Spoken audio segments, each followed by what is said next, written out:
I'm Harlan Krumholz. I'm a cardiologist at Yale and the editor of CardioExchange, a new social networking site sponsored by the Mass Medical Society, publishers of the New England Journal of Medicine and Journal Watch. We think this is a good place because one of the central challenges that we all face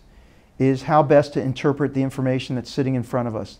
that is growing every day by leaps and bounds. It's coming at us from all sorts of different directions, that sometimes is information that's relevant, supposedly, to our clinical decision making, some of it to the way in which policy is being developed, the way practices are being configured, the way in which our field is evolving. And we're grappling with how best to think about some of these things. So an important aspect of this site is to try to create a community where these kind of conversations can take place, where we can bring in experts who can provide some points of view on new studies, but also leave open space to listen, exchange information, and bring us to an area where we can have greater understanding. So the pitch to anyone who's interested in this site is,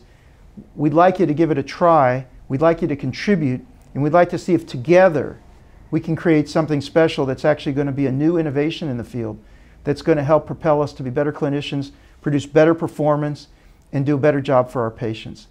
One of the central ideas here is playing on this issue of the wisdom of crowds. And we believe the more people we can bring together and the more opinions we can feed in, and the way in which we can create conversations where people are contributing, being part of the community, the better off we're going to be. So we're looking very much forward to opening this up, to build it and see if they'll come, to see if we can configure this so that it actually brings value to you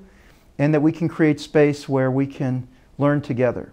So we welcome you to this experiment, and as I said, we have great aspirations for what it can achieve.